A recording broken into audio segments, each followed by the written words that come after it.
పళ్ళున్న చెట్టుకే రాళ్ల దెబ్బలు అన్న సామెత మాదిరి పనిచేసేవాడికే డిమాండ్లు వినతులు అన్నట్లు బాబు పదవిలోకి రాగానే పోరాటాలతో లేఖాస్త్రాలతో మీడియాలో ప్రత్యక్షమవుతారు కొంతమంది కుల పెద్దలు. గత 5 ఏళ్లు అధికారంలో ఉన్న వైసీపీ ప్రభుత్వాన్ని కానీ, అప్పటి ముఖ్యమంత్రి వైఎస్ జగన్మోహన్ రెడ్డిని కానీ ఏ ఒక్కరూ మాకు ఈ విషయంలో అన్యాయం జరిగింది, న్యాయం చెయ్యండి అంటూ కనీసం గొంతెత్తి అడగలేని పరిస్థితి.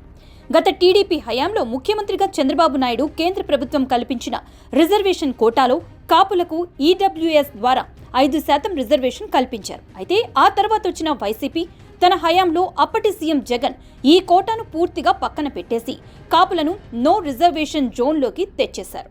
అయితే ఆనాడు ముఖ్యమంత్రి జగన్ తీసుకున్న నిర్ణయంపై గొంతెత్తి ప్రశ్నించలేని కుల పెద్దలు మళ్లీ నేడు లేఖలతో మీడియా ముందుకొచ్చారు. గత టీడీపీ ప్రభుత్వంలో సీఎంగా బాబు కల్పించిన కాపులకు 5% రిజర్వేషన్ తిరిగి కూటమి ప్రభుత్వంలో పునరుద్ధరించాలంటూ ముఖ్యమంత్రి చంద్రబాబుకి, ఉప ముఖ్యమంత్రి పవన్ కళ్యాణ్కి బహిరంగ లేఖలు రాశారు కాపు సేన అధ్యక్షుడు హరిరామ జోగయ్య. గత వైసీపీ ప్రభుత్వంలో కాపులకు అన్యాయం జరిగిందని, ఆ అన్యాయానికి కూటమి ప్రభుత్వం న్యాయం చేయాలంటూ, గతంలో కాపు రిజర్వేషన్ విషయంలో కలిసి పనిచేద్దామంటూ పవన్ తనకిచ్చిన మాట ఇప్పుడు నిలబెట్టుకోవాలంటూ కలం పట్టుకున్నారు ఈ కుల పెద్ద జోగయ్య. అయితే ఈ పెద్దయినా కనీసం గత 5 ఏళ్లలో ఈ విషయమై ఏ ఒక్కసారైనా అప్పటి సీఎం జగన్కి ఒక్క లేఖైనా రాయగలిగారా?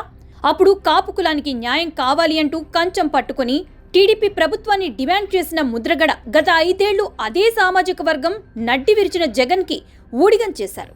దీంతో ఇన్నాళ్లు కాపుకుల పెద్దగా ప్రకటించుకున్న ముద్రగడ మీద ప్రజలలో కానీ, ఆ సామాజిక వర్గ పెద్దల్లో కానీ నమ్మకం పోయింది. దీంతో ఇప్పుడు ఆ ముద్రగడ స్థానంలోకి జోగయ్య వచ్చి చేరారు. కాపు రిజర్వేషన్ల అంశంపై రాష్ట్ర ప్రభుత్వం పూర్తి చేయవలసిన తంతు మొత్తం పూర్తి చేసి ఆ బాల్ని కేంద్ర ప్రభుత్వ కోర్టులో వేశారు బాబు. అలాగే ఆయన హయాంలో ఇచ్చిన మాట ప్రకారం కాపు సామాజిక వర్గానికి 5% రిజర్వేషన్ కూడా కల్పించారు. ఇలా సాఫీగా సాగుతున్న ఈ కుల రిజర్వేషన్ల పంచాయతీ మళ్లీ మొదటికి తెచ్చిన జగన్ని వదిలి ఇప్పుడు కూటమి న్యాయం చేయాలి, బాబు బాధ్యత తీసుకోవాలి, పవన్ కలిసి పోరాటం చెయ్యాలి అంటూ ఈ పెద్దయిన లేఖలు రాయడం వెనుక ఉన్న ఆ రాజకీయం ఏమిటో.